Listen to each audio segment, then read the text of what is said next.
the government's very fearful of losing control. You see it with the Tea Parties. You see it with the protests. You see it with the anger on the streets. If they could put a GPS thing under your car without a court order and follow you around? Yeah, it's Big Brother, and they're there, and they're watching you. When they told us why 9/11 happened, they said, oh, because they hate our freedom and liberty. Well, I guess they're fixing that, aren't they? No more freedom or liberty.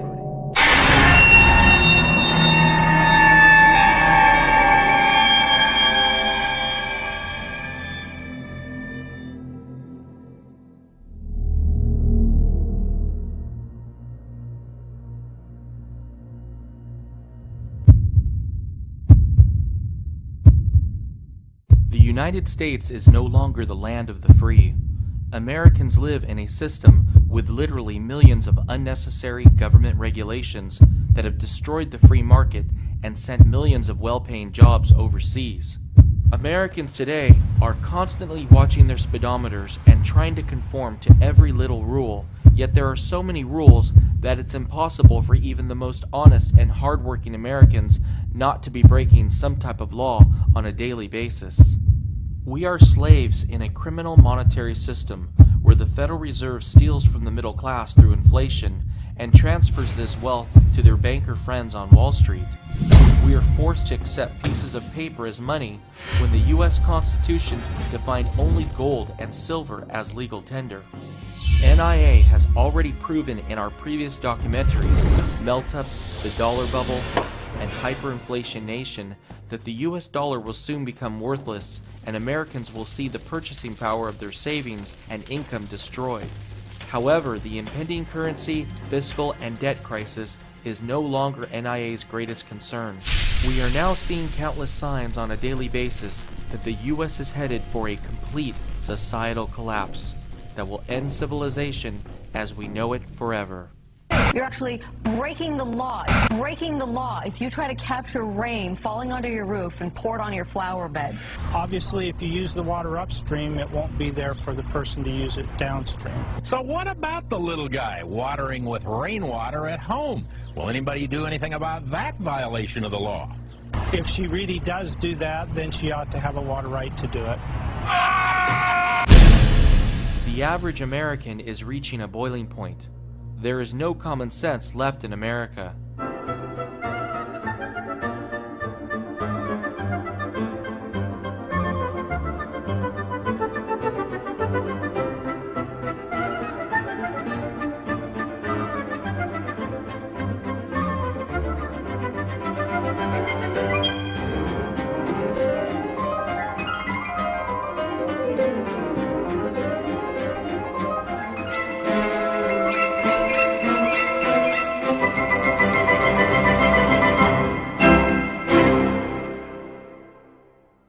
NIA has received hundreds of emails from members who are over 65 years old and are being carded to buy alcohol at major retailers like Target and Walmart. One NIA member has a son in the 2nd grade who was suspended from school for 1 full year and told to await a threat assessment meeting for doodling a small rocket in his notes during class. 15-year-old Adam Hernandez, a high school freshman in Shorewood, Wisconsin, was recently arrested, handcuffed, and booked on a charge of theft after a friend let him have his lunch.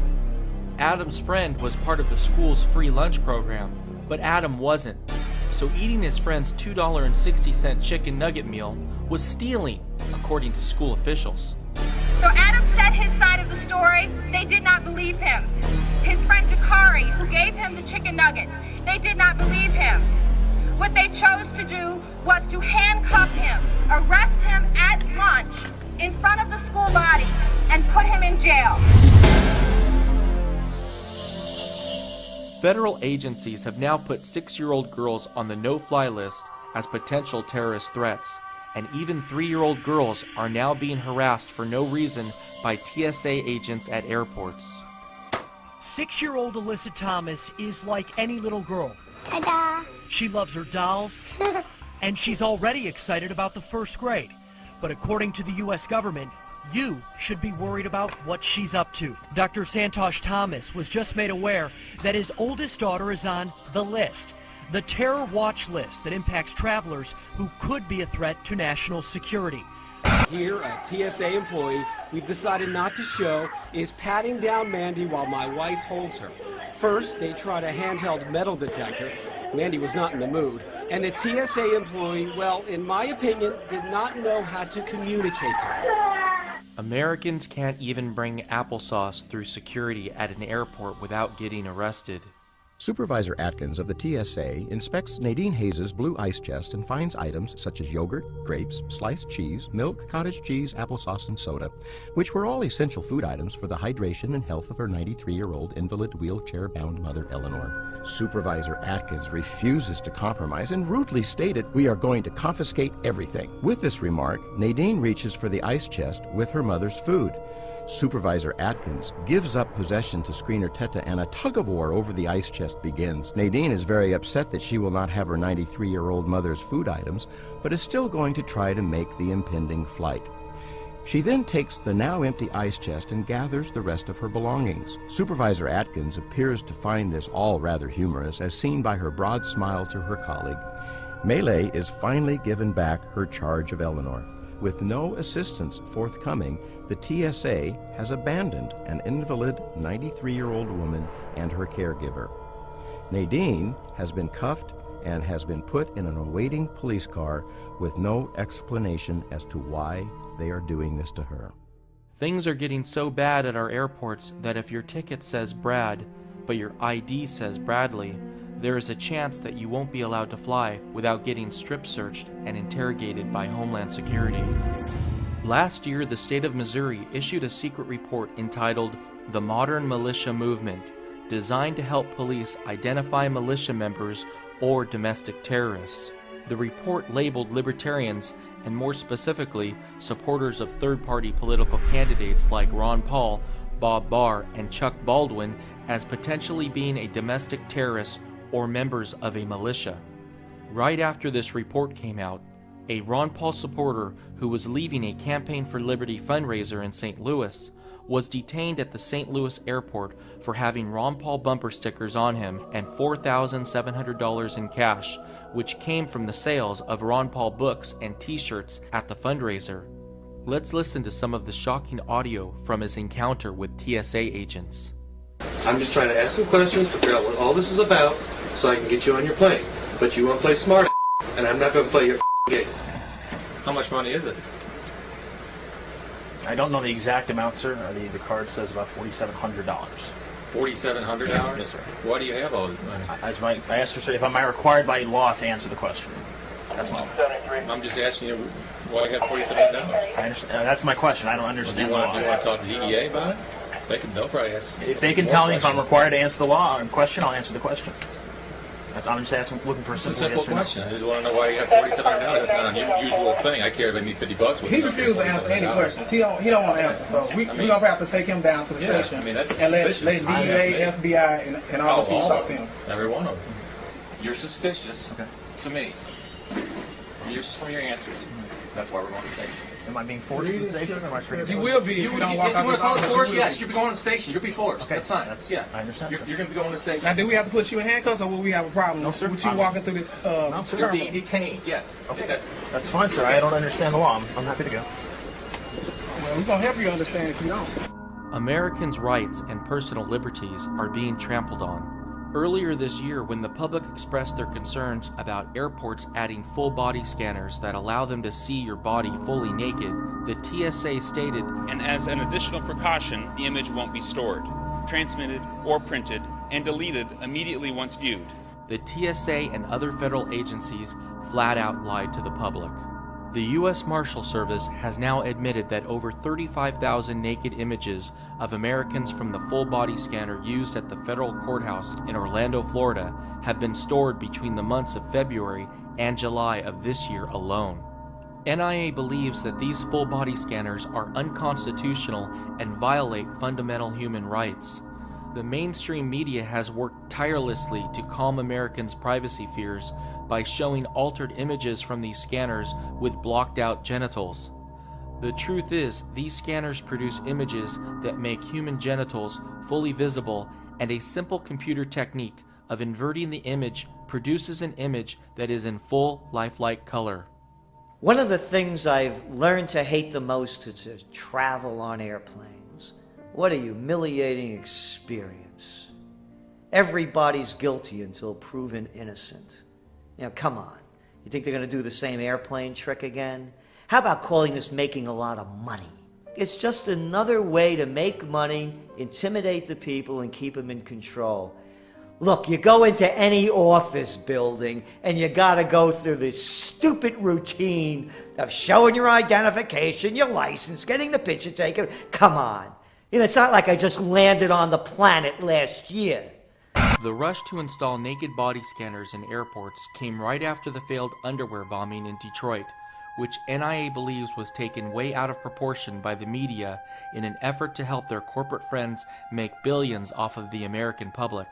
What if, God forbid, there is another isolated terrorist attack in the US, but this time at a shopping mall? Will all shopping malls be forced to implement naked body scanners? What about schools, rail stations, bus terminals, and even high-traffic city streets? NIA believes that keeping Americans safe at home should be the primary goal of the U.S. government, but in no way should Homeland Security be used to violate Americans' privacy and constitutional rights. NIA has just learned that if you buy a new Toyota at a dealership in San Diego, the sales transaction is now videotaped in order to satisfy a requirement of Homeland Security, which they claim is to prevent the laundering of drug or terrorist money. If you are driving on a New York State highway and pay your toll with a denomination over $20, the New York State Thruway Authority collector must collect your license plate number and report you to the Department of Homeland Security. These Homeland Security measures are infringing on our rights and not making our country the slightest bit safer. The U.S. today is experiencing a merger of state and corporate power. The average small business owner in America is being squeezed by government, forcing Americans to rely on a select few corporations that have all the wealth and power. Business is booming at Vernon Hirschberger's farm. I'll show you. Customers are lining up in record numbers to get their hands on his raw milk. Illegal raw milk. We should have the right to choose what types of foods and what types of drinks that we want to put into our bodies. Wednesday, state inspectors raided the farm with a search warrant. While serving the warrant, they not only put tags and tape on the coolers inside the store, they came in here where people actually get their raw milk out of a tank, and they poured a dye inside the tank.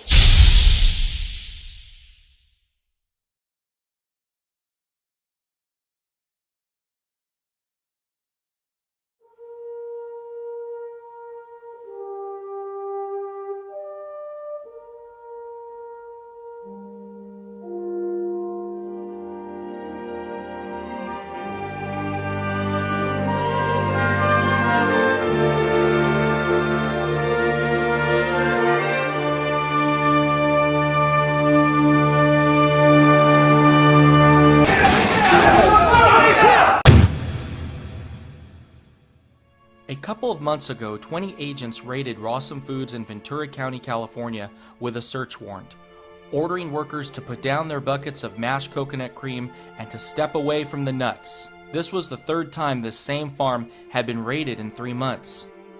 Sharon Palmer, owner of Rawson Foods, thought she was on her way to resolving the problem over labeling of her goat cheese after the first 2 raids, but apparently not. It's pretty shocking how the police and district attorney in California have absolutely nothing better to do than harass honest, hard-working farmers who are growing and sharing natural, healthy, organic foods. As part of the raid, Sharon's 12-year-old daughter Jasmine had her computer taken and her homework lost. Jasmine still hasn't received back her computers from the 2 previous raids. All across the U.S., small organic food co-ops are being raided by police with guns drawn. Farmers are being treated no different than cocaine kingpins and are being charged with such things as illegally selling raw milk. These food co-ops are guilty of nothing other than sharing healthy food with people in their local communities. However, they are obviously a threat to the large agricultural corporations that pay off our elected representatives in Washington. Americans need to speak out now to help protect small farmers from the FDA and other government agencies that have been hijacked by the greedy and destructive billion-dollar agricultural giants. They're putting the people out of business, particularly at a time when people want more organic food. They don't want Auschwitz Farms eggs coming from, I love the names like Sunnydale Farms, Hillendale Farms, chicken coop concentration camps. People want a higher quality, and they know that they're going to erode the profit base of these large corporations that work on very thin margins. So they're putting them out of business. They're making it more and more difficult for them to compete. Competition's all but dead, and they keep killing it more and more. Every private individual in America deserves to have the basic human right to buy farmland and cows and share their production of food with others. With the government trying to destroy small farmers because they are a threat to the market share of major agricultural corporations, it's a sure sign that a U.S. breakdown of society is imminent. The government claims to be trying to protect our health, but any American with common sense knows that the natural food produced on these small farms is a lot more healthy than the food produced by large corporations that are loaded with artificial preservatives and other unnatural ingredients. The police obviously know they are in the wrong if they have to show up with such excessive force that is clearly unwarranted for the situation. Imagine if one of the workers at the farm was using their thermal laser temperature guns while the raid was taking place. The cops would have most likely shot and killed the worker, knowing full well that no one would hold them accountable for their actions. Illinois Senator Richard Durbin recently introduced a new bill, S-510, the FDA Food Safety Modernization Act. This could be the most dangerous and destructive bill ever introduced in our nation's history. If enacted, it will make it illegal to grow, share, trade, or sell homegrown food. This legislation is so broad that someone with a backyard garden could get fined and have their property seized. It's written so broadly that they can come and shut us down, and it scares the farmers out here. They may decide it's not worth the risk to lose my land. This bill seeks to effectively put all U.S. food and farms under the control of the Department of Homeland Security and the Department of Defense. NIA finds it outrageous for something this unconstitutional to even be considered, but it already has a shocking 17 co-sponsors in the U.S. Senate. Most Americans would be shocked to learn that there is already an executive order that allows the government to take over all food resources and farms during a crisis. NIA believes that all executive orders are unconstitutional because it allows the president to enact a law without approval from Congress. According to the U.S. Constitution, if the president wants to pass new laws during a national emergency, he must call Congress into an emergency session.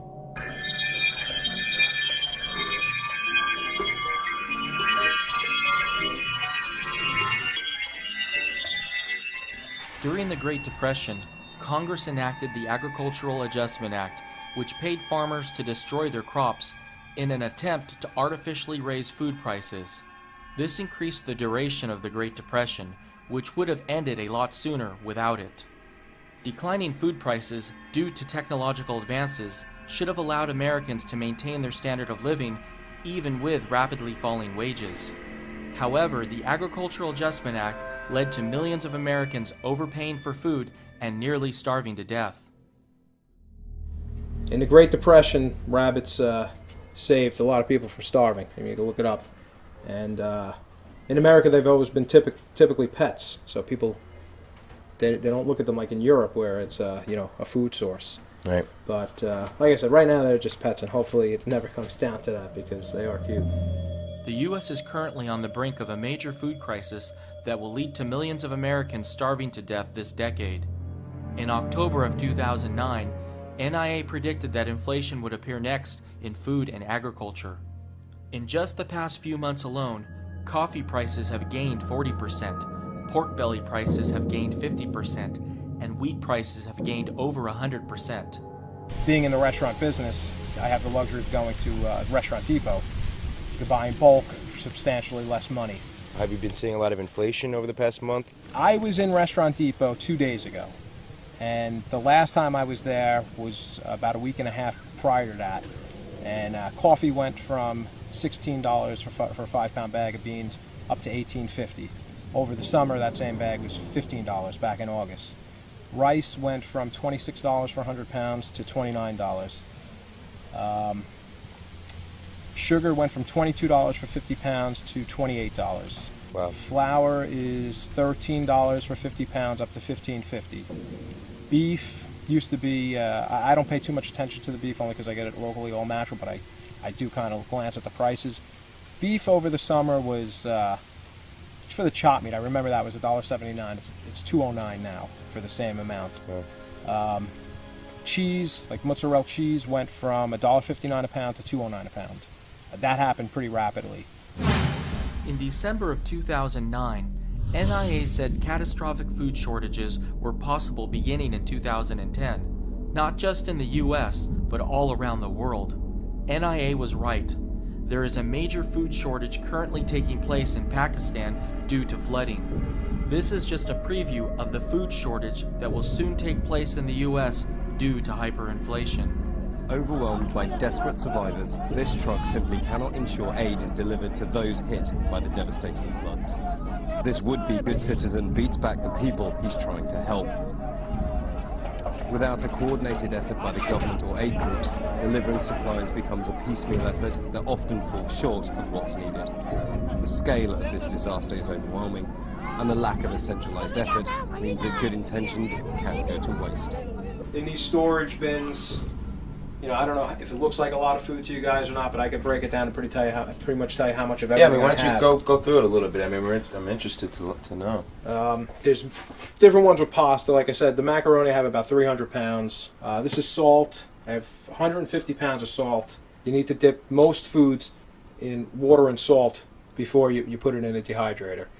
There's 400 pounds. Pasta's great to have, it seems, you know, because you can always have it. It fills you up. The calories, it's not that expensive. I try and go by the calories. You know, how many calories you're going to need to, do what you have to do if you can't go to the supermarket, and buy things that are beneficial for your body. Where pasta's not. I got that because my wife, she wanted it. I wasn't buying any until she kind of demanded it. Yeah, I was buying. I have like 400 pounds of beans, dried beans. The bags look like this if you could see it. I got these things duct tape. I'll tell you about the storage when I'm done talking about that. But I've got 400 pounds of beans, 400 pounds of dried peas. There's 400 pounds of flour. This is some of the flour here. Right. In that one, there's baking soda. I have baking powder. There's like a year's worth of tea bags. In those, there's 200 pounds of rice in there. I have about 1,000 pounds of rice. The rice and the dried beans are, in my opinion, if you don't have, if you're working on a limited budget like I am, and like most people are, I think for the money, the rice and beans are probably the best thing for you in terms of nutrition, calories, proteins, carbohydrates.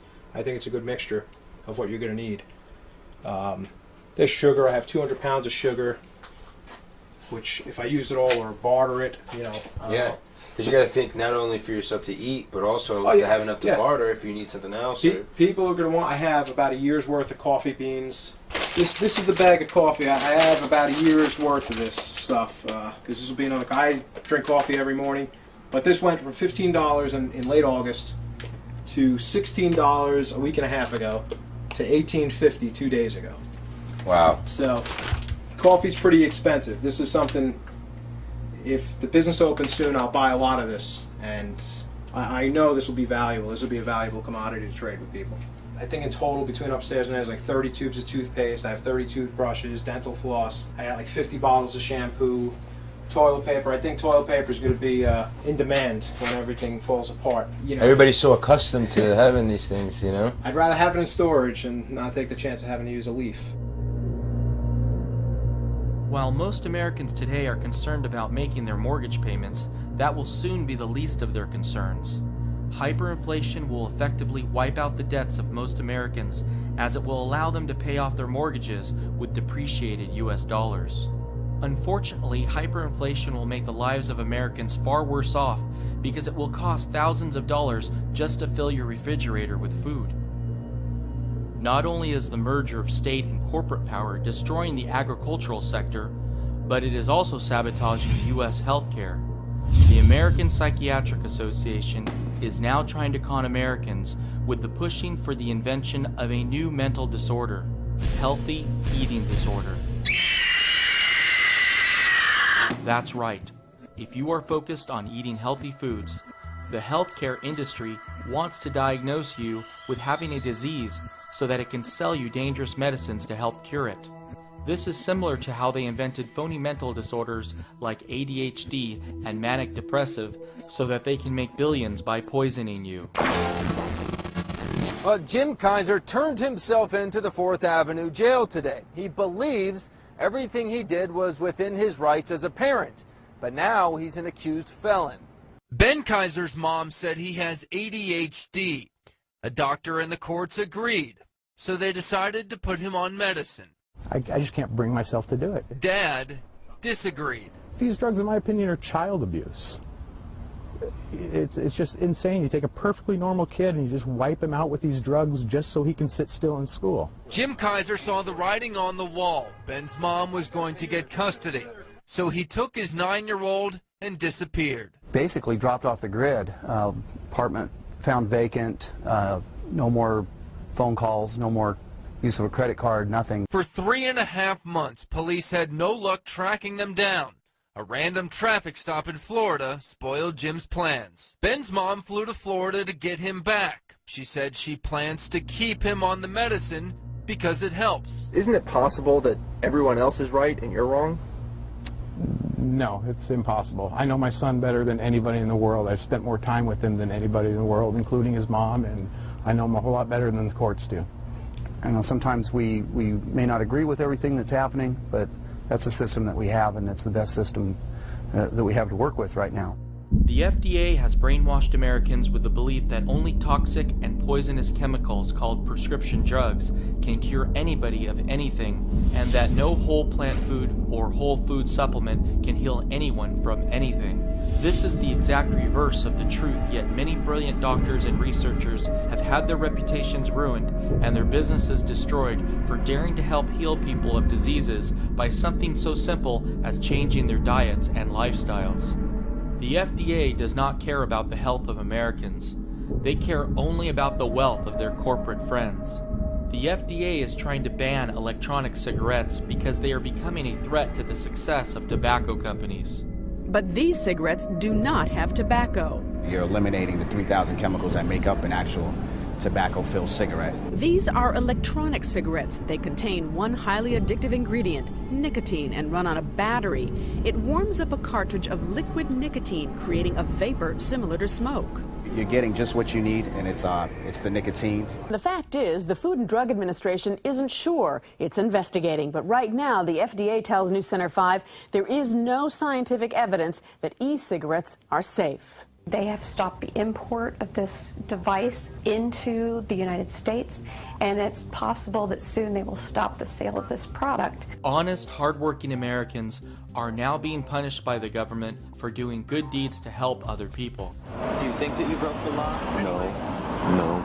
Ben Bond never believed putting a few coins in a few parking meters could lead to this. The handcuff marks are still on my hands.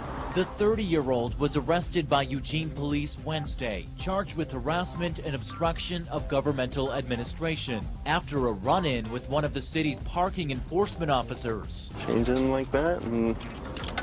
What sparked the incident was what Bond considered an act of kindness, putting coins in the expired parking meters of strangers. This is video from last summer when we first introduced you to Jonathan Shonacase and his courtesy ride service. He says it's a free service that takes people home if they feel they've had too much to drink. Shonacase says if someone offers him a tip, he will accept, and that violates the city's taxi limousine ordinance. Over the weekend, Quincy police officers set up a sting operation to catch Shonacase in the act of violating that city ordinance. In an even bigger abuse of power, the Office of Code of Enforcement in Indianapolis, Indiana, recently called upon their SWAT team as a final move against a property owner who let his grass grow higher than 1 foot. This represents a major infringement on Americans' personal property rights, SWAT teams today have fewer restrictions on conducting forced entry raids than do U.S. forces in Afghanistan. Americans today don't even have the freedom to talk on the phone on a street corner. Without any provocation, this police officer decided to take a man talking on the phone and slam him to the ground. To protect the officers, the police camera magically pans away, but the cop was later shown purposely slamming his car door on the ankle of the victim. We were recently contacted by a member of NIA who lives in Florida. Police are literally checking people's cars to see if they're unlocked. This member literally went out for 5 minutes to get some coffee. When he came back, his doors were locked. And inside was a flyer that said it was the sheriff's department and he needed to make sure his door was locked. Literally leaving a little yellow pamphlet. Now, I want you to think about this for a second. Shouldn't Americans have the right, have the choice to lock something or not lock something, or have the convenience of not wanting to lock their doors? I mean, what if the man had a key that was broken and he wasn't able to get inside of his car after it was locked?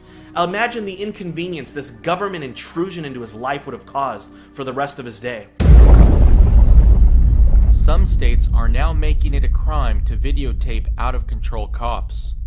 A Harford County man now faces up to 5 years in prison after he recorded a bizarre traffic stop last month in Harford County. He accepted the speeding ticket he says he deserved and did nothing more than just post this video on YouTube. It was all but forgotten until this morning when he was served a warrant and now faces the charge of illegal monitoring with his helmet camera. State police believe they have a case. In Maryland, you cannot record someone audibly without them knowing. It is a felony. But Graber argues it was obvious and points to this picture of the camera on top of his helmet. A common practice, he says, with riders. Most Americans today, especially our youth, no longer think for themselves. Their minds are preoccupied and distracted by trivial matters like Jersey Shore. They absolutely take no interest in learning the truth about the U.S. economy and politics.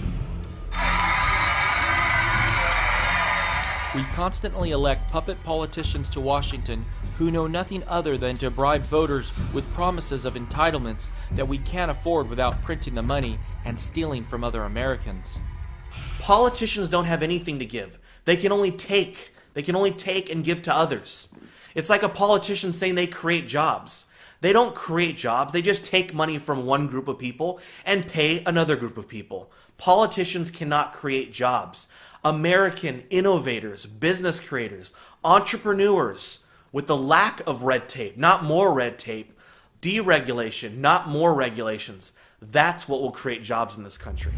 Only 58% of our government spending is paid for through taxation. The U.S. government is so desperate to keep that number from declining to below 50% that the IRS will stop at nothing to get every single penny of taxes it's owed.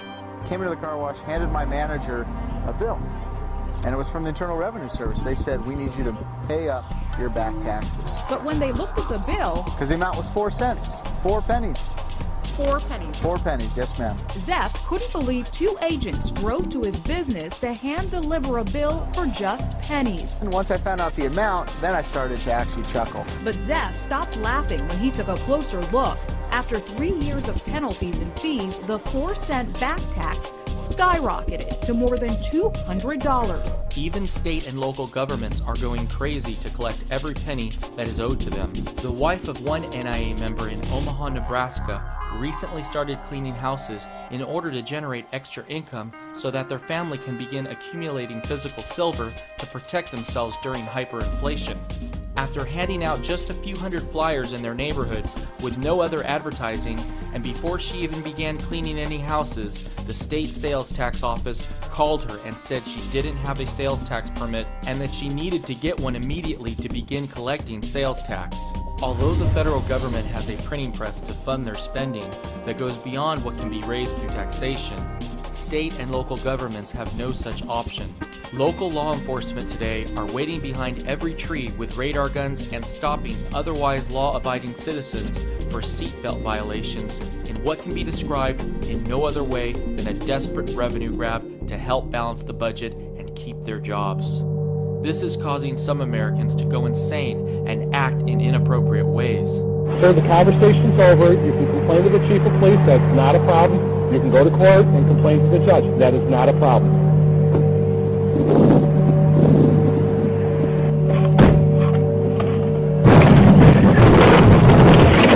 The cops are everywhere. You go over a yellow line, man, boom, they got you. They're waiting. They're all over. Oh, it's not quotas. Oh, no. Yeah, it is. They got them on tape in New York City, talking about the quotas. Because after I bounce you to a different platoon for inactivity, the next thing is to put you on paper, start rating you below standards, and look to fire you. I really don't have a problem firing people. I don't need to carry them. They're counting seatbelts and cell phones. They're counting double parkers and bus stops. If day tours contributed with 5 seatbelts and 5 cell phones a week, 5 double parkers and 5 bus stops a week. But you as the bosses have to demand this and have to count it. Your goal is 5 in each of these categories. Not a difficult task. It could be accomplished on Monday. If it's not accomplished by Monday, you've got to follow up with it by Tuesday. But there's no reason why it can't be done by Thursday. All right. So whatever I get Friday, Saturday, or Sunday is gravy. I'm not looking to break records here. NIA has been hearing from members in Los Angeles that at LAX, parked cars in the airport parking lot are now being cited for expired registrations, no front plate, tinted windows, and other vehicle code violations. This kind of behavior was previously unheard of, but with state and local governments near bankruptcy, they simply have no other choice. Even more outrageous, in San Francisco, the police have started a pilot program that is training civilians to do their work for them. The whole idea behind civilian investigators is to speed up response times, save money, and to free up sworn officers so they can focus on more important things. The way it is right now in San Francisco, sworn officers respond to nonviolent crimes such as burglaries and car break-ins. But under a pilot program, 15 civilian investigators, who would cost about half as much as officers, will be assigned to respond to those types of cases. They will be trained to collect evidence, conduct interviews, and photograph crime scenes. The 6-month pilot program is scheduled to begin in January. It will cost nearly $1 million. The 15 civilian investigators are set to work in only a couple of San Francisco's 10 district stations. NIA considers this to be a perfect example of how fiscally inept major cities in the U.S. are today. San Francisco thinks they will be saving money by paying 15 civilians nearly $1 million for 6 months of work. That equals out to about $67,000 per civilian, or over $133,000 per civilian on an annualized basis, and they say this will cut their costs in half? Does this mean that police officers in San Francisco are now being paid $267,000 per year? Not only will this plan make San Francisco's budget an even bigger disaster than it is today, but it will have the unintended consequence of encouraging more burglaries and other forms of theft in the city because no evidence that is collected by civilians is going to hold up in court. NIA has learned about the latest schemes cities are using in a sad and desperate attempt to generate revenue. It is now becoming common practice in major cities that if the police are called to an apartment building for a verbal dispute or other minor incidents, the city building inspector will come along with the police officer. If they find any minor violation, such as a rusted heat vent or a missing crawl space door, they will red tag the building, fine you thousands of dollars, and force you to spend thousands of dollars for a building permit to make the repairs, and require that the landlord get hotel rooms for the tenants until the repairs are made. Even more shocking, the city of Philadelphia is now requiring that any resident who runs an internet blog pay a $300 business privilege license fee. One blogger in Philadelphia, Marilyn Bess, recently received a letter from the city demanding that she pay the $300 business privilege license fee to run her Miss Philly organic blog.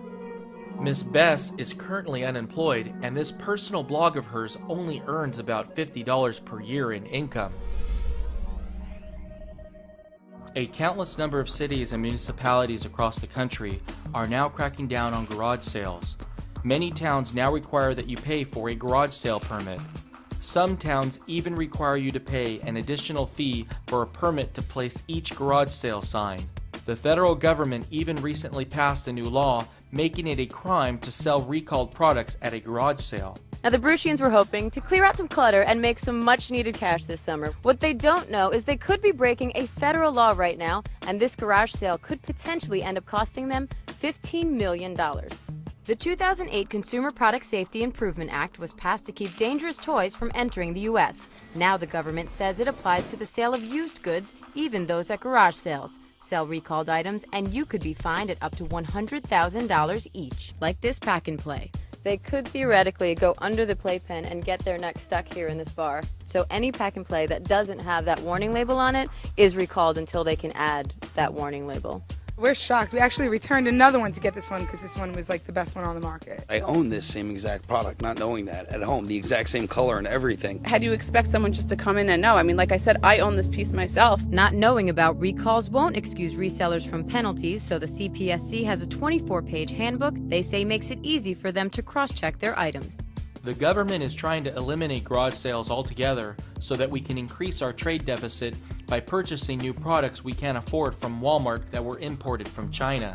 In Long Island, some towns are banning garage sales because they attract illegal immigrants who they claim drive down home prices by bringing noise, crime, and clutter to their once peaceful communities.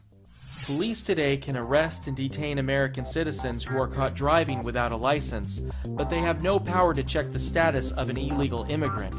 Americans are becoming increasingly frustrated with impoverished immigrants that are barely living above subsistence levels because we are being forced to subsidize their standard of living in America. One NIA member recently saw a $20 monthly increase in their cable television bill specifically for the addition of new mandated Spanish channels. Ese hombre es usted, Juan. We cannot support them. We don't have the economy. And anybody that believes that they do, invite them over to your house to share your meals every day. Take more money out of your pocket and your family's mouths and give it to them. Everyone loves to be altruistic, but when it comes at a cost where you can't afford it, I'm not going to do it.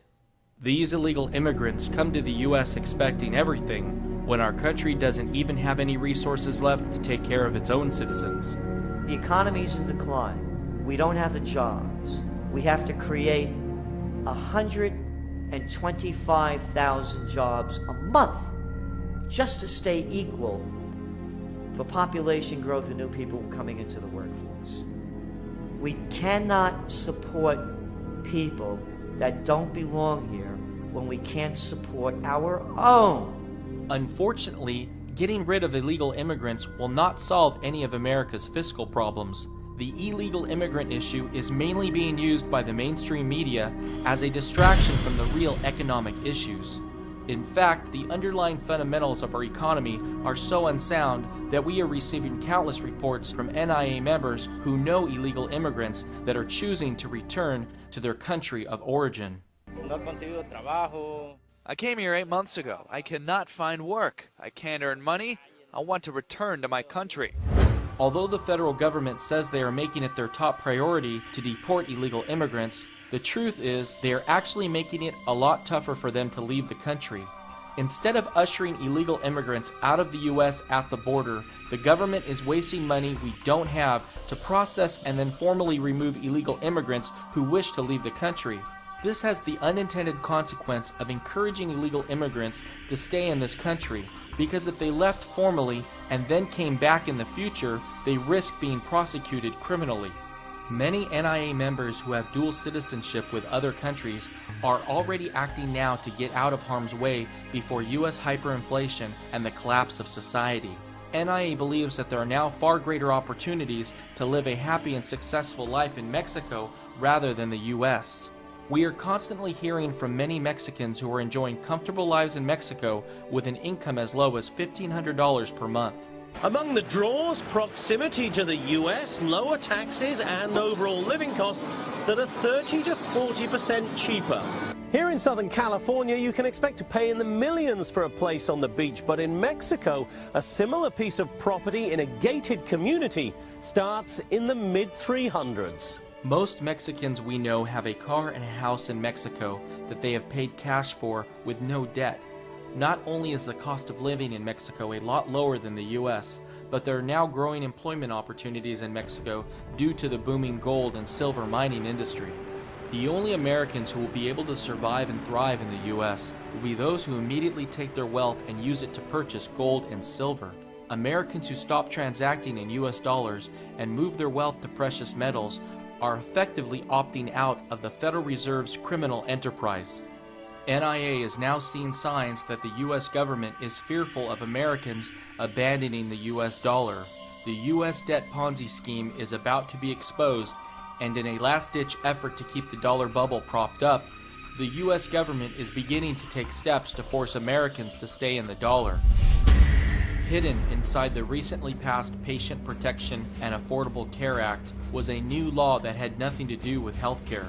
Section 9006 of the healthcare bill requires that beginning January 1st, 2012, all businesses and self-employed individuals must report every purchase of goods and services over $600.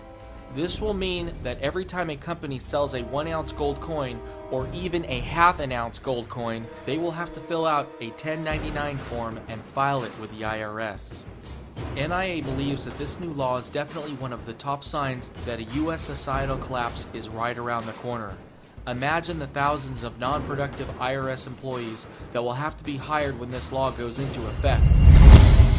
Every precious metal dealer in the U.S. will have to hire more employees to comply with this unnecessary regulation, which means you will likely pay a higher premium to purchase gold and silver.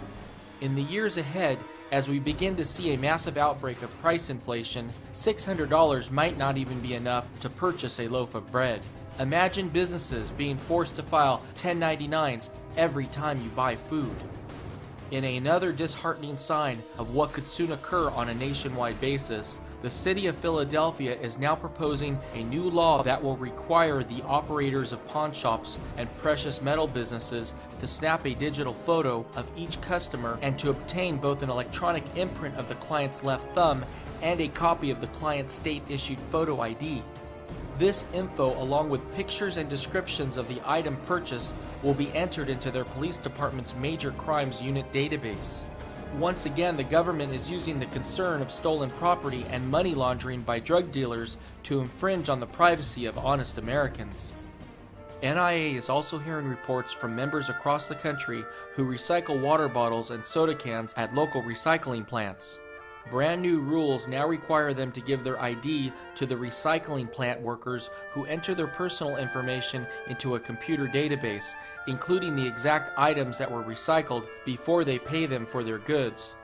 They must also sign papers that allow the recycling plant to give this information to the local police and any other law enforcement authorities.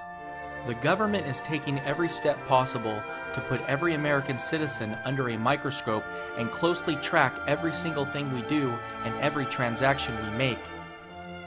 In Indiana, there is now a state law that no matter how old you look, you must provide and have your ID scanned to buy alcohol. NIA has confirmed that two separate and unrelated men in Indiana, after buying alcohol more than once at the same location, were sent emails inquiring about if they need help overcoming alcoholism. Indiana is also beginning to scan IDs for cigarettes. Before long, it's possible that the new healthcare bill will bankrupt all private health insurance providers, and all Americans will be completely dependent on the government for healthcare. Imagine if when the time comes, the government knows you smoke 1.2 packs of cigarettes per day and they decide to deny you coverage for smoking-related diseases. NIA believes that what's going on in Indiana is just a test run for new federal regulations that will require a national ID to be scanned when purchasing any item, regardless of what it is. Have you noticed lately that if you spend cash at the supermarket, the cashier will look at you like you're crazy? Even businesses that were once considered strictly cash businesses are now discouraging the use of cash and logging every cash transaction. One NIA member recently went to a strip club and handed a $20 bill to a dancer. She refused to take it and told him that he would have to take it to the manager so that he could log it in a book for accounting purposes. Americans today have become dependent on unemployment checks, food stamps, and other government handouts that have not only guaranteed that we will soon experience hyperinflation, but they have the unintended consequence of making any future economic recovery absolutely impossible. Many Americans are no longer motivated to find work and become productive members of society. Some Americans are outright abusing the system that hardworking, productive Americans are forced to support. One NIA member owns the most popular bakery in the Georgetown neighborhood of Washington, D.C. A customer recently entered his store and asked for them to produce a custom-made birthday cake that looks exactly like her very high-end designer handbag. After saying that producing the cake would be no problem and that the price would be $150, the customer said that she would like to place the order and asked if the bakery would accept food stamps as payment. Instead of working as hard as possible to live the best lives as possible, most Americans are satisfied with their unemployment checks and food stamps. They spend their time worrying about the personal lives of others by watching reality shows, reading TMZ, and gossiping about their favorite musicians and sports heroes. This is reminiscent of how during the U.S. Great Depression, Americans became obsessed with going to the movies as it offered them a chance to escape the heat, the cold, and the loneliness of their bleak personal lives. With America's obsession with Hollywood now reaching epidemic proportions, it's a sure sign that a societal collapse will soon occur. NIA has direct knowledge of many Americans who are living in Section 8 housing while receiving unemployment checks and food stamps, but are making absolutely no attempt to find a job. Some of them have had offers to work for $15 to $20 per hour, but they turn these employment opportunities down out of fear that they may lose their housing, food, and other entitlements. The 40-year-old friend of one NIA member who was living off of government entitlements in California recently said that he will come out of retirement for $25 per hour. Anything less wouldn't be worth it. President Obama just signed a $26 billion bailout for cash-strapped states in which $10 billion are going to protect 160,000 teachers' jobs. NIA believes that these funds will do nothing to help education in America and that the entire U.S. education system needs a total overhaul.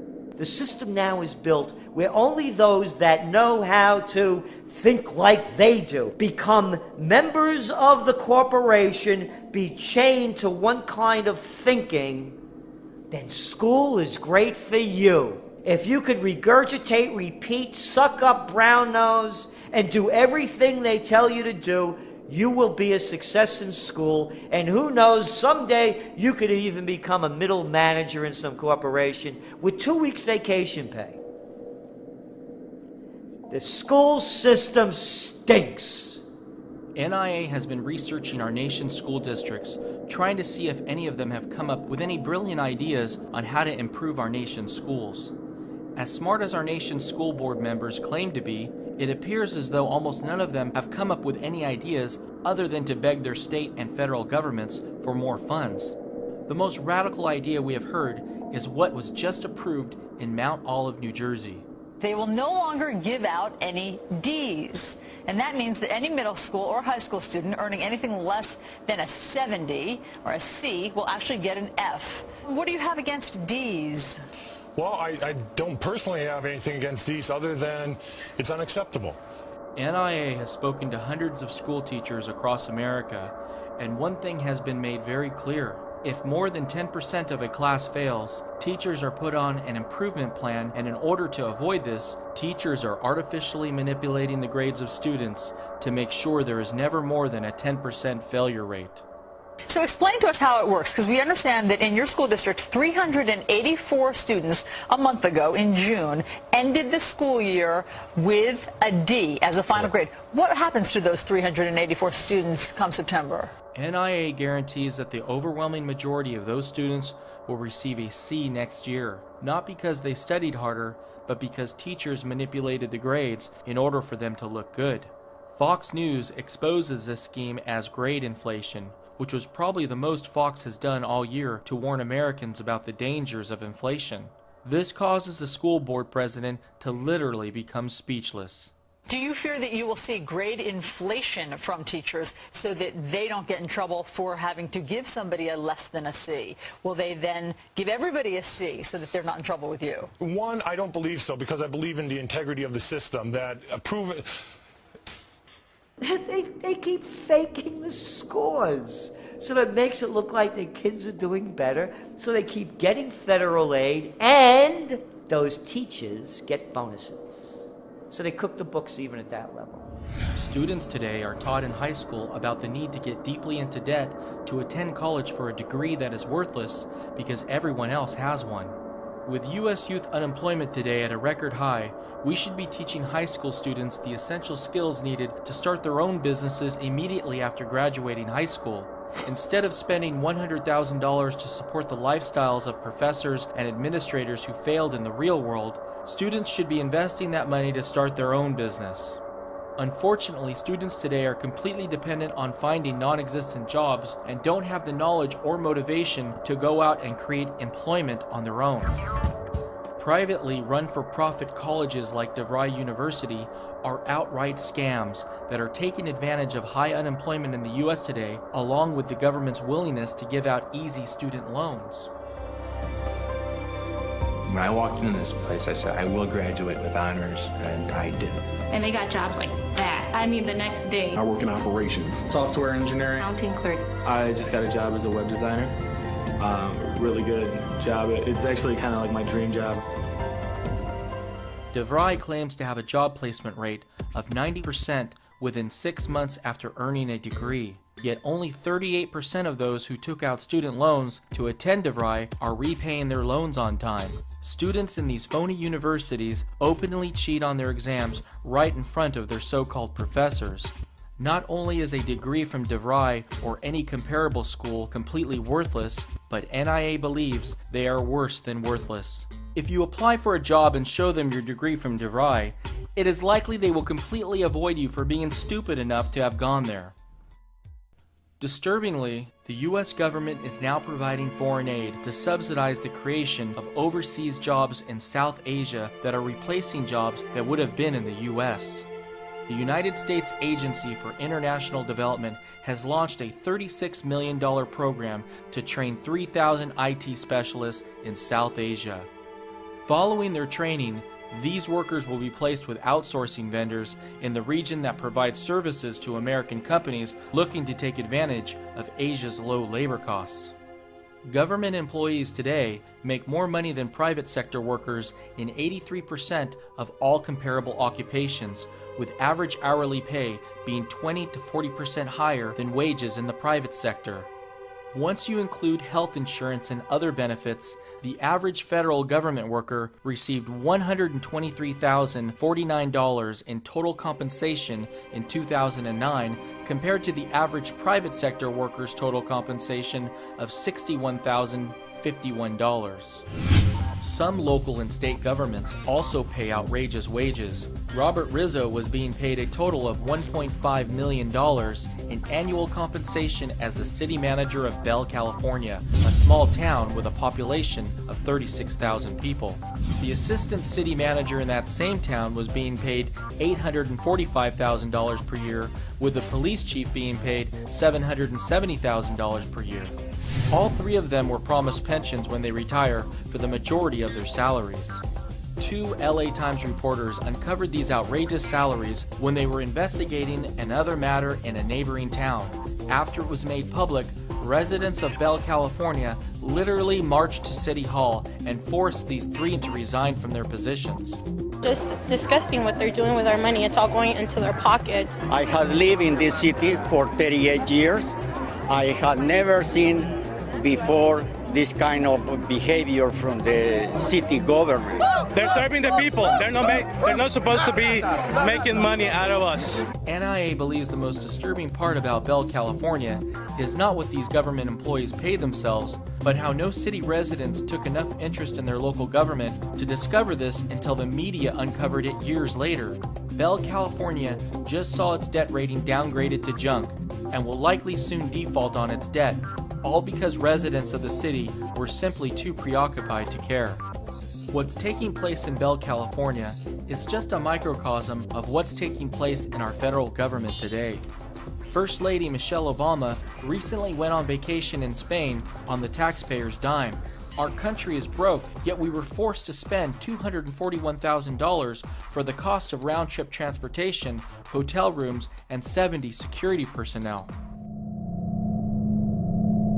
How out of touch could Obama administration be that they put on a spectacle of a vacation like that at a time when people can't pay their mortgages, when a time when people are losing their jobs, when a time that unemployment keeps going up?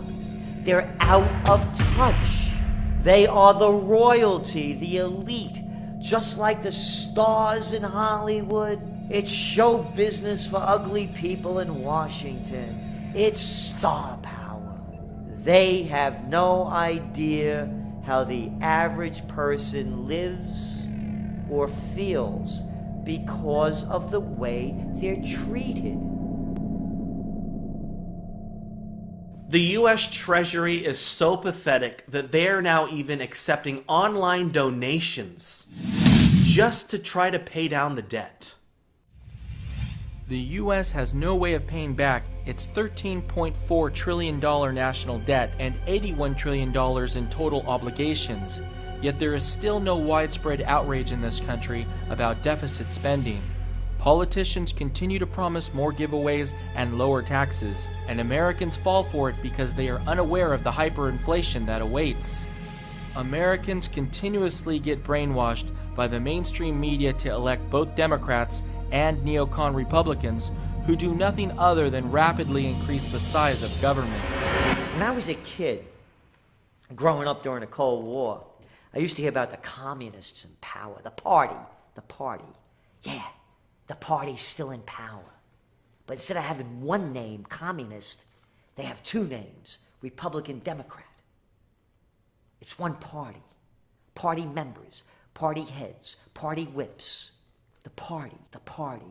They're having a party and you're paying for it. Right now, there are candidates debating about the Constitution of this country. In fact, some of these candidates are holding up the Constitution and saying how they're going to restore it. Yet the next sentence out of their mouth is how they're going to reform an entitlement program, or how they're going to take money from a group of people to offer a tax deduction to another group of people. Redistribution of wealth is not in the Constitution, and neither is a democracy. The Founding Fathers set up a republic so that we did not have mob rule, so that we could not vote each other gifts, because they knew that if you continue to re-elect politicians that promised you more of other people's money, we would eventually destroy this nation. In order for Obama to reach his goal of lowering the U.S. budget deficit down to $752 billion in 2015, the White House is projecting an average GDP growth rate of 5.58% over the next 5 years. In the second quarter of 2010, U.S. GDP grew by only 1.6%. To get this dismal 1.6% growth rate, the U.S. government had to spend $3.7 trillion on bailouts, stimulus bills, the buying of mortgage-backed securities, and other commitments. The U.S. government bought GDP growth in 2009 by implementing its destructive cash for clunkers and home buyer tax rebate programs. Recently in Los Angeles, California, my friend had their car stolen. It was a 1994 Camry. And we were wondering, why would anybody want to steal this old vehicle? You know what the cops told him? That because of the Cash for Clunkers program, because of this supposedly government stimulus plan that was supposed to help our economy, thefts are up for older cars because the thieves need the parts.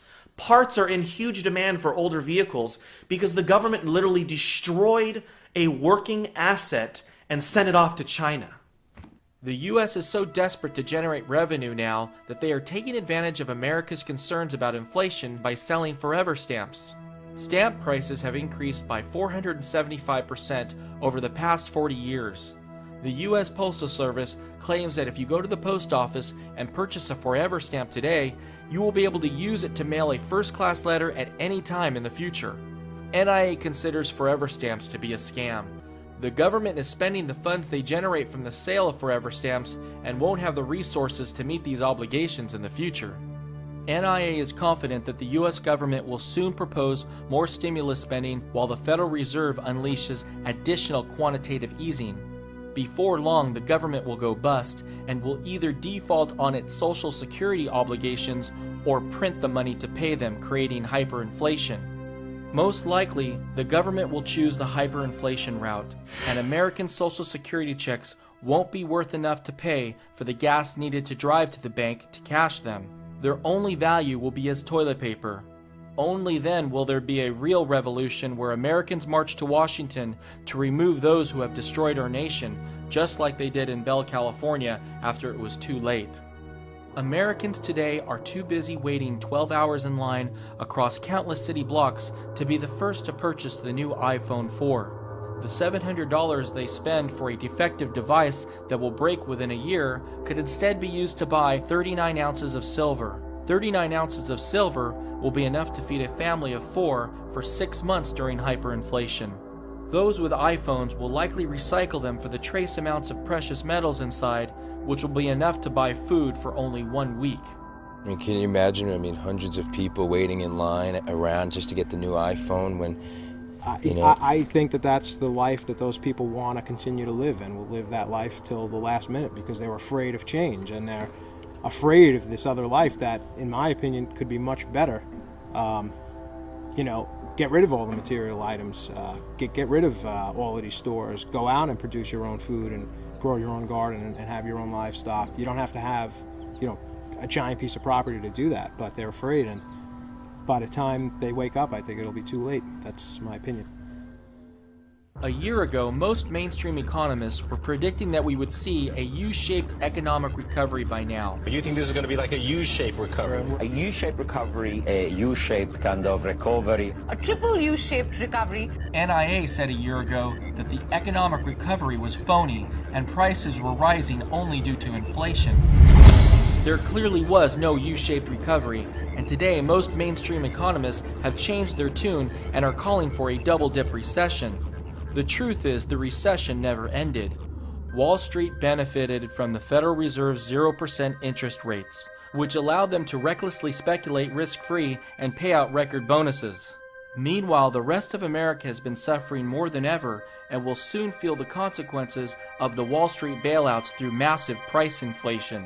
Tensions are rapidly escalating across the country between the poor who are suffering the most from inflation and the wealthy who have benefited from it. Get that camera away from me. Hey, this is a public place. Welcome to Venice Beach, California, where tensions are rising. Come on back. Now you're going to spray me? Between homeowners and the motor homeless. It's a great place. Venice is great. Who take over entire streets, living out of campers, vans, buses, trucks, and RVs. They're not going to be able to shut down this place because it's the ocean. As you can see, Venice has become an urban RV park. Along with it, noise, drugs, alcohol, prostitution, and human waste on the curb and in residents' yards. So they take up very, very dear parking. They leave a lot of trash. Occasionally they use people's front yards as toilets. If there's such a big problem, get a porta potty and put it in your backyard. Someplace for somebody to take it down. All right, you can afford, if you can pay $1,200 a month for rent, you can afford a porta potty. The same people who told us that there wasn't going to be a recession, they're now telling us that the recession ended back in June of 2009. Yet tell that to the people who are on the unemployment line. Food stamps are up, foreclosures are up. Just in September of 2010, here we're supposed to be through the worst of it. And we had the most foreclosures on record in the history of the United States. Over 100,000 foreclosures just in September. Long-term unemployment continues to stay at record highs. Yet they're telling us the recession's over. In every single one of our documentaries, we've urged Americans to get out of the US dollar and invest into gold and silver. Our first documentary was Hyperinflation Nation, which we released in June of 2009, and since then, gold has risen by 48% and silver by 74%. The longer Americans wait to get out of the US dollar and into precious metals, the more their purchasing power they're going to lose. It's that simple. The only thing that the Federal Reserve can do to stop gold and silver from rising and restore confidence in the dollar is to raise interest rates from their current level of 0% to a level that is higher than real price inflation. There are educated people, even college professors right now, teaching our kids that America is a free market economy. Yet when Ben Bernanke speaks, or even the very thought of the anticipation of him speaking, it moves prices all across the country, all across the world. That is not a free market, and that is definitely not capitalism. According to the government, price inflation is 1.5% year to year. Yet Ben Bernanke, his target rate is at least 2%, and he's going to do this through quantitative easing. But if you look at the way the government calculates inflation, calculates price inflation, it's fatally flawed. The National Inflation Association believes price inflation is at least 5%. Now, what do you think is going to happen when Ben Bernanke does meet his target rate of 2%? Do you think that 5% might jump up to a real inflation rate of 10%, possibly even spiraling out of control? Because remember, the world reserve currency is the US dollar. And because of this status, there's over $10 trillion held by foreigners. If this money comes back to America, it will come back to bite us in the worst possible way. We could see an epidemic of hyperinflation here in the United States of America. It will be impossible for Ben Bernanke to ever raise interest rates higher than the real rate of price inflation because of the size and scope of our national debt. Our national debt is now 15 times larger than it was when Paul Volcker prevented hyperinflation in 1980 by raising interest rates to 20%. Our GDP has only grown 1.5 times larger since then. If Bernanke were to raise interest rates in any substantial way, Americans' mortgage payments would double and our budget deficit would explode by trillions of dollars per year. I believe that Ben Bernanke is under pressure by the President and Congress to keep interest rates at artificially low levels until the dollar is basically worthless. Americans living in a fiat world got insane. Today, gold and gold mining shares account for only less than 1% of the total world financial assets. From 1921 to 1981, gold and gold mining shares accounted for more than 25% of world financial assets. Even if all of the world's non-gold assets were to decline by 2/3, gold would still need to go to $10,000 per ounce for this figure to get back to 25%. It is absolutely shocking to me that the mainstream media is proclaiming that there is a gold bubble, when in fact in 2010, Americans have only bought $2.7 billion worth of gold, and guess how much worth of bonds? $155 billion worth of bonds. That's 57 times more bonds than gold. Now you tell me, are we in a gold bubble? It's absolutely shocking to me how clueless investment advisors are today in the US. I mean, can you believe that they're telling Americans, take 25% of your savings and put it into US Treasuries or bonds, and take the other 25% of your savings and keep it in US dollar cash. I mean, 50% of your savings and you're putting it into dollar-denominated assets that are basically worthless pieces of paper. Now, what drives me nuts is the fact that not only are these investment advisors telling you to put 50% of your savings into dollar-denominated assets that are basically worthless in my opinion, but you're lucky if they tell you to put 5% at most into gold, the most real and stable asset that the world has ever seen. I mean, Americans are being brainwashed right now as if gold is the risky and speculative investment, when in fact it's the dollar. I mean, the only reason why gold is volatile right now is because it's priced in unstable dollars. Many have said what the Founding Fathers faced was impossible, and what we face is impossible. But now is the time, and you are the person. Join us at inflation.us for insightful reporting, for alternative investments to protect your family from the consequences of reckless and out-of-control government. We are the people. We have the power. We are the resistance.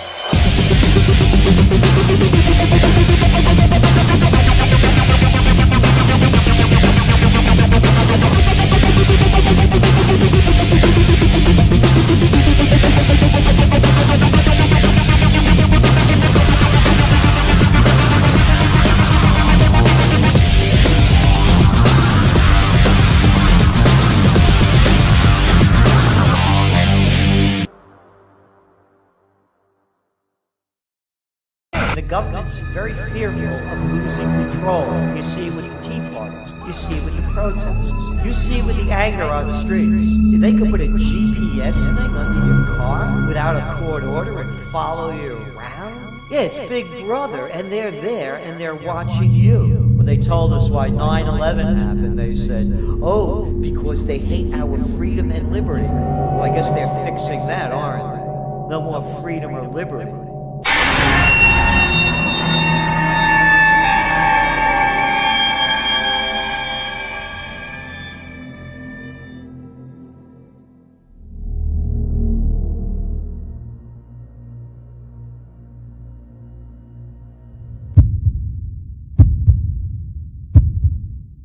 The United States is no longer the land of the free. Americans live in a system with literally millions of unnecessary government regulations that have destroyed the free market and sent millions of well-paying jobs overseas. Americans today are constantly watching their speedometers and trying to conform to every little rule, yet there are so many rules that it's impossible for even the most honest and hardworking Americans not to be breaking some type of law on a daily basis. We are slaves in a criminal monetary system where the Federal Reserve steals from the middle class through inflation and transfers this wealth to their banker friends on Wall Street. We are forced to accept pieces of paper as money when the U.S. Constitution defined only gold and silver as legal tender. NIA has already proven in our previous documentaries, Melt Up, The Dollar Bubble, and Hyperinflation Nation, that the US dollar will soon become worthless and Americans will see the purchasing power of their savings and income destroyed. However, the impending currency, fiscal, and debt crisis is no longer NIA's greatest concern. We are now seeing countless signs on a daily basis that the US is headed for a complete societal collapse that will end civilization as we know it forever. You're actually breaking the law. It's breaking the law if you try to capture rain falling onto your roof and pour it on your flower bed. Obviously, if you use the water upstream, it won't be there for the person to use it downstream. So what about the little guy watering with rainwater at home? Will anybody do anything about that violation of the law?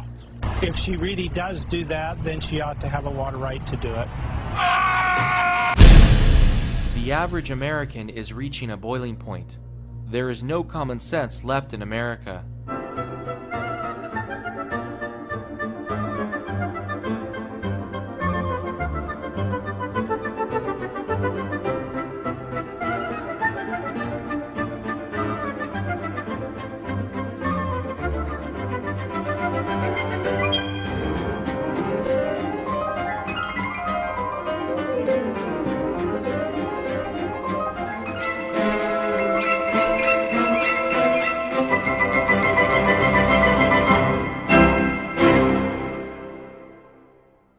NIA has received hundreds of emails from members who are over 65 years old and are being carded to buy alcohol at major retailers like Target and Walmart.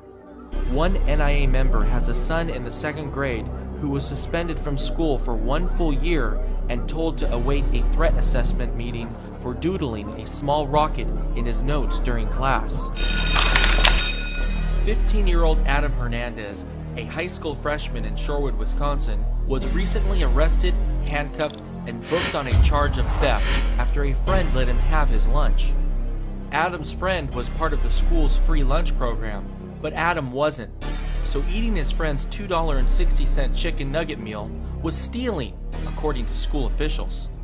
So Adam said his side of the story. They did not believe him. His friend Jakari, who gave him the chicken nuggets, they did not believe him. What they chose to do was to handcuff him, arrest him at lunch in front of the school body, and put him in jail.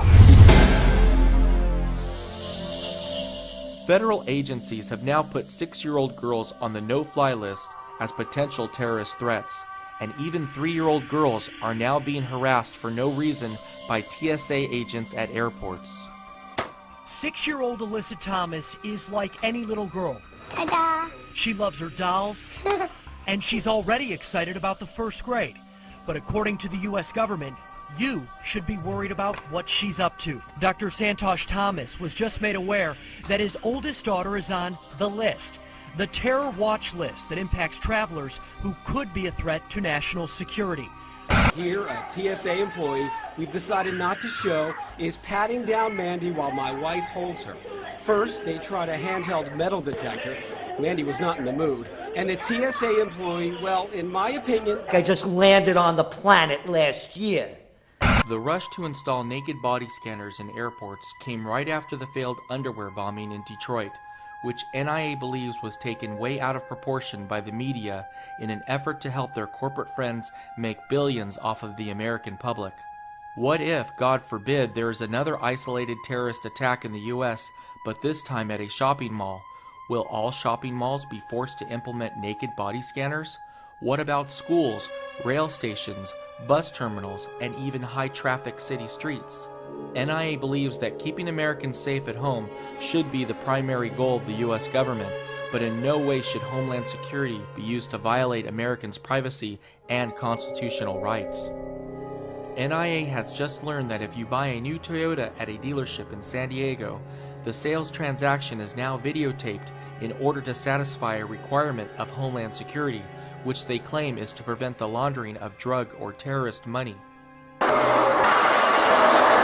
If you are driving on a New York State highway and pay your toll with a denomination over $20, the New York State Thruway Authority collector must collect your license plate number and report you to the Department of Homeland Security.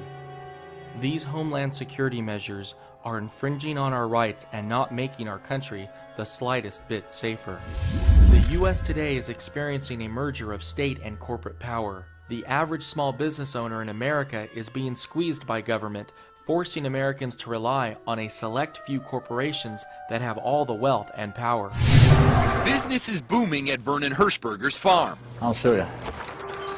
Customers are lining up in record numbers to get their hands on his raw milk. Illegal raw milk. We should have the right to choose what types of foods and what types of drinks that we want to put into our bodies. Wednesday, state inspectors raided the farm with a search warrant. While serving the warrant, they not only put tags and tape on the coolers inside the store, they came in here where people actually get their raw milk out of a tank, and they poured a dye inside the tank.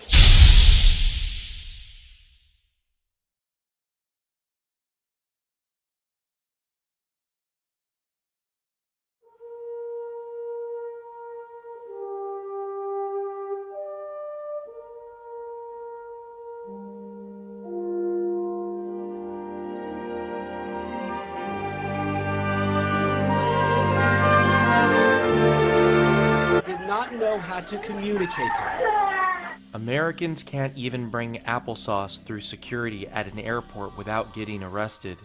Supervisor Atkins of the TSA inspects Nadine Hayes' blue ice chest and finds items such as yogurt, grapes, sliced cheese, milk, cottage cheese, applesauce, and soda, which were all essential food items for the hydration and health of her 93-year-old invalid wheelchair-bound mother, Eleanor. Supervisor Atkins refuses to compromise and rudely stated, "We are going to confiscate everything." With this remark, Nadine reaches for the ice chest with her mother's food. Supervisor Atkins gives up possession to screener Teta and a tug-of-war over the ice chest begins. Nadine is very upset that she will not have her 93-year-old mother's food items, but is still going to try to make the impending flight. She then takes the now empty ice chest and gathers the rest of her belongings. Supervisor Atkins appears to find this all rather humorous, as seen by her broad smile to her colleague. Melee is finally given back her charge of Eleanor. With no assistance forthcoming, the TSA has abandoned an invalid 93-year-old woman and her caregiver. Nadine has been cuffed and has been put in an awaiting police car with no explanation as to why they are doing this to her.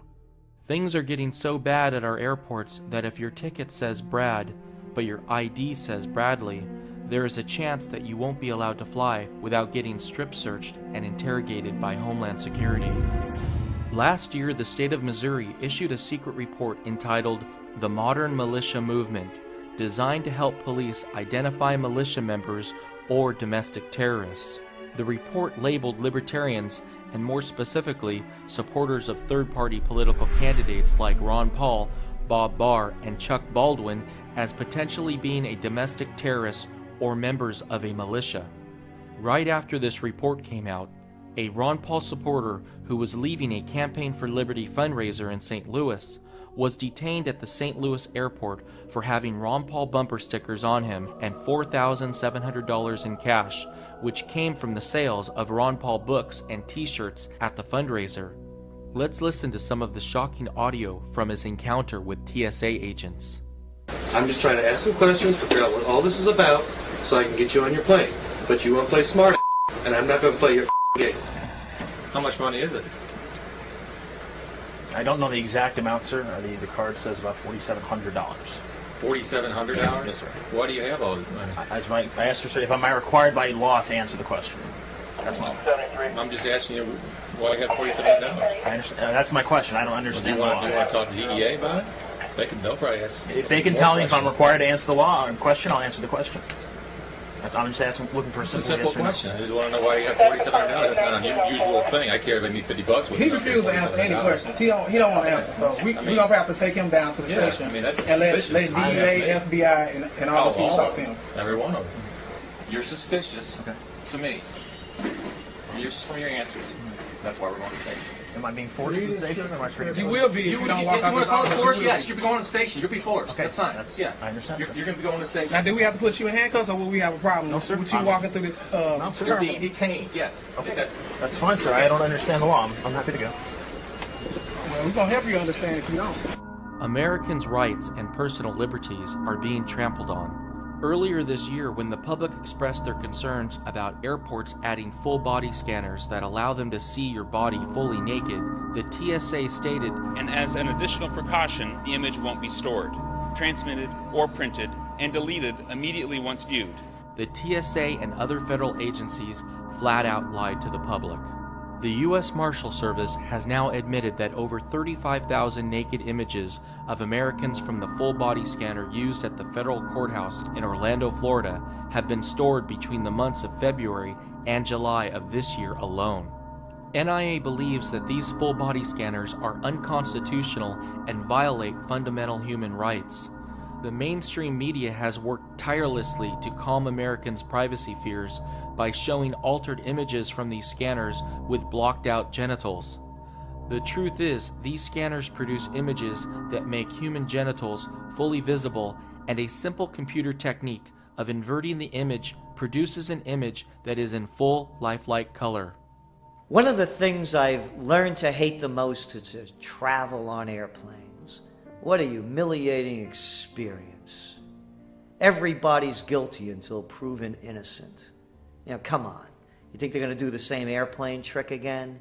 How about calling this making a lot of money? It's just another way to make money, intimidate the people, and keep them in control. Look, you go into any office building and you got to go through this stupid routine of showing your identification, your license, getting the picture taken. Come on. You know, it's not like